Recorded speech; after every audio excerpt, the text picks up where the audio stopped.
Здравейте, Враца! Здравейте на всички, които ни гледат в момента. Както ви обещах, тук съм с две невероятни дами, с една голяма изненада и без да се бавя повече ще ви ги представя. До мен са две от създателките на две прекрасни места в град Враца. Едното е Аморе Бюти Хаус, а другото е Джим Василев. И с мен са Таня и Ирен, които ще ни разкажат за една много невероятна и скъпоценна за тях идея, за една кауза и без да си измислям, започваме директно с тях. Здравейте, момичета! Кажете нещо за себе си, повече от това, което аз споделих на нашите слушатели. Здравейте, казвам се Таня. Аз съм една от създателките на Василев Джим. Заедно с моя приятел го създадохме преди 7 години близо, като това беше една наша мечта да създадем място, където хората могат да тренират, да се забавляват и да дават всичко от себе си. И идеята за Василев Джим, място, което да подкрепя физическото развитие, културата и доколкото знам, защото аз съм бил там и бях изключително добре посрещнат, да предпазва младите от потенциални травми, които могат да си нанесат при грешно трениране. Да, разбира се, имаме кауза, която не че забранява, но просто иска разрешение от родители за лица, които са под 16 години, с цел точно това опазване от травмиране и по-нататъчни увреждания на самото тяло. Тренирайте внимателно. А сега към следващата дама, прекрасния ни гост. Как всъщност се създаде Аморе Бюти Хаус? Студиото се създаде преди 3 години от 3 приятелки, които се развиват в бюти бранша дълги години, но не откриват подходяща почва, за да упражняват професиите си. И тъй като сме посещавали, ние самите сме клиенти, посещавали сме много места, на които не сме се чувствали комфортно, имало неща, които не са ни предразполагали да се отпуснем, наистина да релаксираме. Решихме, че е време да намерим своето място и да обединим сили в тази идея. И така 3 години по-късно екипа вече е от 7 дами. Стараем се да предразположим всеки, да покрием нуждите на всеки и наистина човек, идвайки при нас, така да остави грижите на вратата, да се изключи и да събере сили, за да продължи в ежедневието, което не е леко. Тоест, любовта към грима, любовта към човека, към красотата, към естетиката. Добре, сега, прекрасни дами, аз искам да попитам. Каква е вашата кауза? Какво е събитието? Защото аз бях много радостен, когато чух какво планирате, но все пак искам да го разкажем. Какво събитие предстои в град Враца на 21 декември, нали така? Какво е събитието? Събитието е благотворителен ден, в който сме събрали много съмишленици. Събитието е под наслов "Заедно в грижата за живот". Целта ни е като хора, като личности, като граждани, да обединим сили и да дадем надежда на 2 нуждаещи се, които имат тежка битка с онкологични заболявания. Единият човек е млад мъж, Роберто Христов се казва. Той в момента се лекува от рак на главния мозък. За жалост при него това е повторно онкологично заболяване, което в рамките на няколко години отново се активира. Другия мъж, на който искаме да помогнем, е един баща на 2 деца, на 42 години, Стефан Иванов. Той съвсем наскоро, в септември месец, е диагностициран с тумор на Клацкин, 4-та степен. И за жалост, освен нужда от надежда, разбира се, имат нужда и от финансова подкрепа. И така с половинката на Данчето, от него дойде той беше първоизточника на идеята. Потърсиме, сподели какво смята, тъй като имам някакъв опит в организиране на събития, достатъчно социални контакти, както и той, и най-вече имаме желанието. И така се разгърнахме в общи линии, защото първоначалната идея беше да бъде спортен ден, спортно събитие и демонстрации спортни. Впоследствие развихме много идеята, подкрепиха ни от много страни, за което сме безкрайно благодарни. И към момента очаква ни една много разнообразна програма. Считам, че ще има за всякаква възрастова аудитория подходящи забавления и вярвам, че ще се обединим наистина. Също така Коледа като семейен празник е подходящия момент да си спомним, че сме хора и че трябва да бъдем заедно и да се подкрепяме. И наистина вярвам, че ще дадем на тези хора нужното. най-вече надежда и усещането, че не са сами, защото със сигурност те имат нужда от подкрепа и това да им бъде напомнено, че не са сами в тая битка, само те и семействата им, а и ние като хора сме с тях. Макар и не физически, но наистина в мислите си сме с тях. Това, като се замисля, не е, между другото, само нужно да се случва по Коледа или по тези празници. То винаги може човек да го направи за някого, винаги може да има някаква инициативност, някаква вътрешна мотивация да подкрепяме другите, макар и в този случай, наистина това са много страшни ситуации, житейски, неизбежни понякога ситуации. Към теб, Таня, всъщност, какво значи за теб да дадеш надежда на някого? Изобщо, как участва също и Василев Джим към това събитие? Много бих искал да разбера. Ами да дадеш надежда на някого, това е да бъде подкрепен от човек, който може би не познава или познава, ако е близък или роднина. Самото нещо е кауза, която би трябвало да бъде по-разпространена според мен, да не е толкова пренебрежителна с идеята, че се помага на някого, който едва ли няма възможността, което е така, разбира се. И не знам, просто за мен това е кауза, която наистина трябва да бъде разпространена и да има възможност много други хора да се възползват от нея, за да може да бъде по-добре за всички. А как Василев Джим участва в това събитие? Чухме спортни демонстрации, предполагам нещо от този род? Да, ще има спортни демонстрации като вдигане на тежести, ще има групови тренировки за жени, кросфит демонстрации.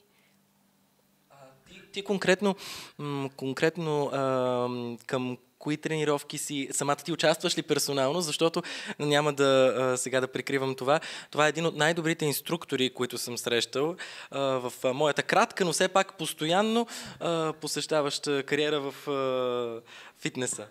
Да, разбира се, благодаря за което. Аз ще бъда в частта с групови тренировки за жени, тъй като съм персонален треньор, както индивидуални тренировки, така и групови тренировки. Добре. Скачам на следващия въпрос. Споменахме, че доста хора са обърнали внимание в подкрепа партньори. Кои са партньорите на това събитие? Защото на плаката на събитието аз ги видях, но все пак бих искал да поговорим малко и за тях. Разбира се. Така, доста хора, въпреки че ние бяхме физически притиснати от срокове, време, чисто организационно, нали, времето ни беше много малко, но човечността проговори в много голяма част от хората, които посетихме. Нашите приятели от Кюбар така бяха едни от първите, които излязоха страшно много идеи. Самите те, деня преди нашето събитие, организират благотворителен маскен бал. Парите събрани от него ще дойдат за нашата кауза. Също така Община Враца, лично кмета се ангажира и съдействат изключително много. Младежки център, картинг писта Враца, изключително много такива места, които дори не сме очаквали. В смисъл, включително хора от София по някакъв начин разбират, нали, за каузата.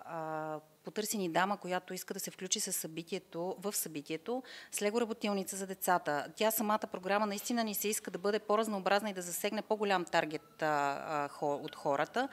Така че ще има за всякакви възрасти занимания, ще има детска коледна работилница, ще има аукцион благотворителен, ще има коледен базар с различни артикули, ще има също така кулинарен кът, където една прекрасна дама от нашия град, Ади, ще предлага своите кулинарни изкушения. Тя е прекрасна дама, твори невероятни неща и абсолютно безвъзмездно ще ни осигури нещата за щанда. Така че сме предвидели наистина за всеки да има по нещо. Също така с наши приятели от Парти център Детско царство, както и едно фотостудио в града ще ни подкрепят с коледен фотокът, където всеки може да си направи за спомен снимка. В деня всички приходи, които ще получим, отиват по-равно разделени между двамата души, за които искаме, нали, да съберем средства и да помогнем. Входът е символичен, 10 лева. Много хора също се включиха, тъй като няма да бъдат в града, решиха предварително да си закупят билети, което пак е подкрепа под някаква форма. Имаше хора, които дариха вещи за аукцион.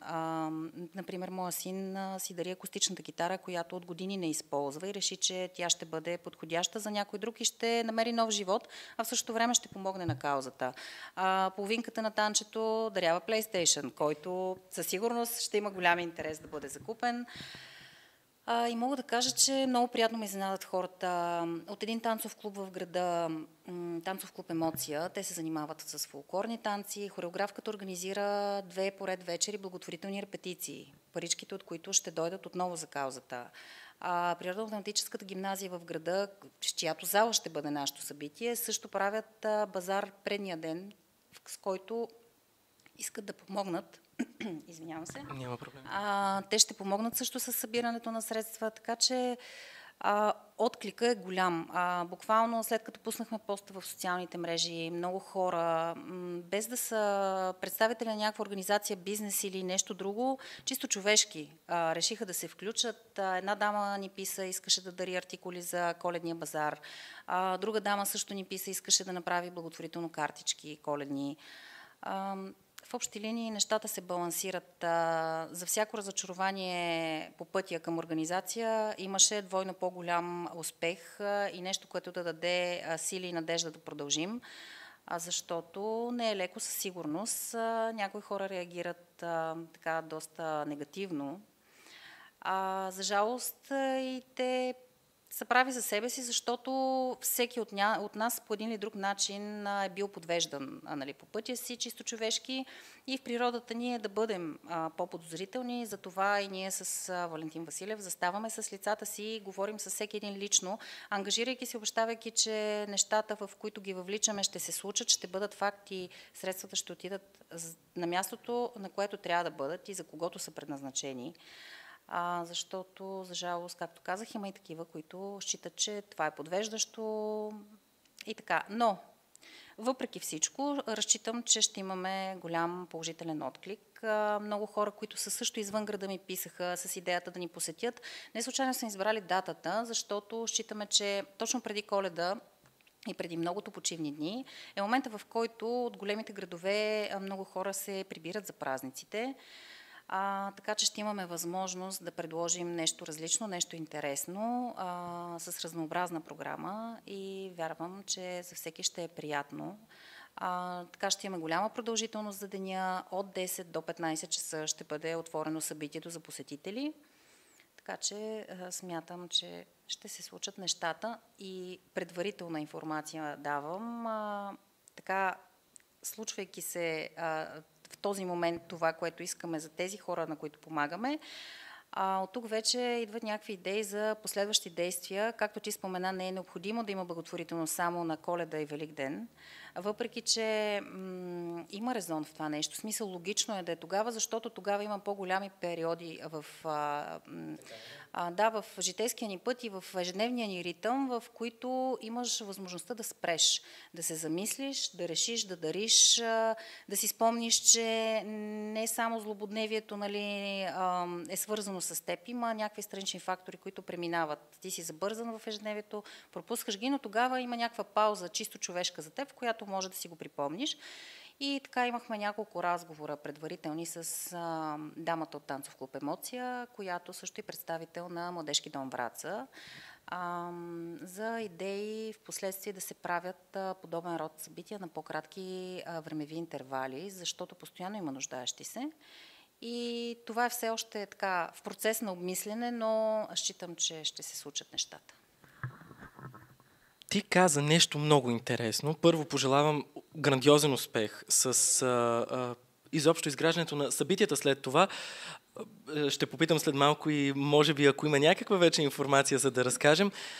Спомена, че някои хора са реагирали много отворено, че повече е било положителното, отколкото недоверието и по някакъв начин скептицизма към.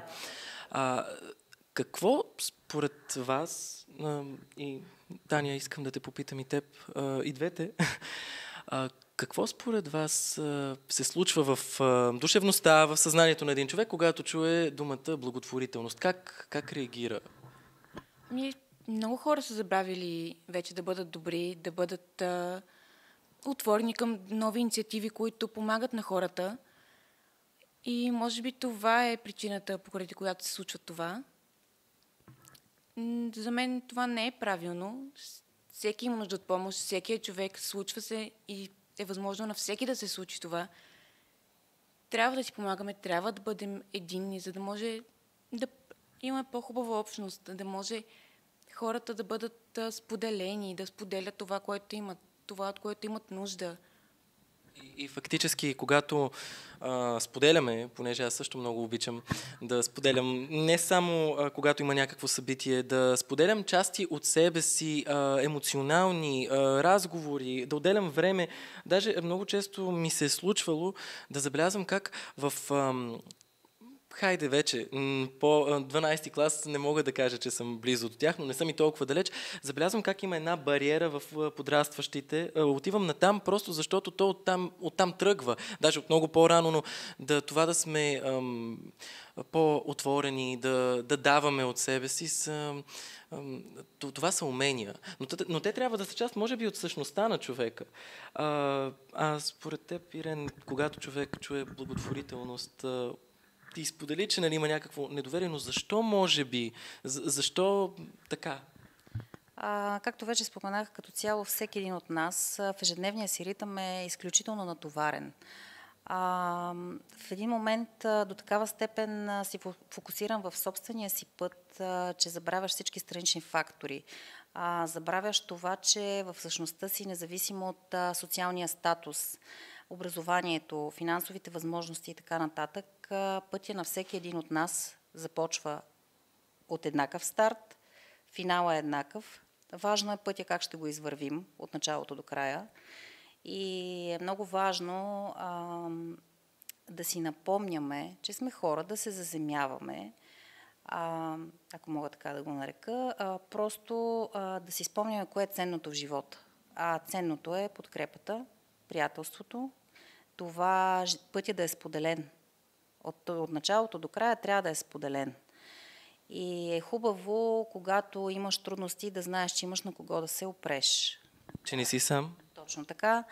Разбира се, че има хора, които са с така нечисти помисли и се възползват от нуждата на хората от благотворителност, от нуждата на хората наистина да им бъде помогнато, от някакви абсолютно нечисти цели, злонамерени са, но те не са хората, които преобладават. Вярвам, че обикновените, нормалните хора, които искат да бъде пътя споделен, са повече и ще се случат нещата. Просто трябва да си го припомняме по-често и по-често така да излизаме от този ежедневен ритъм и да си припомняме тези неща. В този случай това е едно пожелание с цялото ни интервю и с целия подкаст. Пожелавам ви да сте отворени към споделяне. Pожелавам ви да давате и да знаете какво оставяте. Защото началото и края са ясни. Сега отиваме и към финала на нашето интервю днес. Искам да повторим още веднъж къде ще е събитието, кога ще е и някакви последни думи към всички, които ни гледат, които ни слушат и може би за празниците нещо съкровенно да им се случи, някаква красива мечта да се сбъдне. Деня е 21 декември. Мястото е спортната зала на Природно-математическа гимназия Академик Иван Ценов в град Враца. Тайминга е от 10 до 15. Ще очакваме всички, които желаят, които искат да бъдат съпричастни, в същото време да се забавляват, да си напомнят, че имаме нужда всички от надежда по един или друг начин. Вратите са отворени широко, ще ги очакваме с нетърпение. За празниците, освен желанието ми така всички хора по-често да си спомнят времето между началото и края и да му се наслаждават сега в този момент, мога да им пожелая споделеност и сбъднатост. Това е важно, в живота си да имат взаимност. защото това е определящото, за да се чувства човек удовлетворен. Трябва да има взаимност. Така че това са важните неща. Благодаря. Таня, от теб пожелание? Аз бих пожелала на всички да бъдат по-сплотени, да обръщат повече внимание на близките си, на приятелите си, на хората, които обичат и те тях обичат, за да може да бъдат по-добре, света да бъде по-добър и всички да бъдем една голяма общност, която дава надежда на хората, които имат нужда. Това или утопия, или реалност, зависи от всеки един от нас, но благодаря наистина за пожеланията. Скъпи мои последователи, слушатели, любими хора, врачани и не само, искам за празниците да имате светлина вътре и извън вас, да не забравяте какво е да давате надежда, споделяйте надежда и бъдете светлина за света наистина. Ако можете, ако не можете, ще се научите. Това беше нещо свежо и ново с първото интервю и репортаж на Кво Ново. До скоро! И весели празници!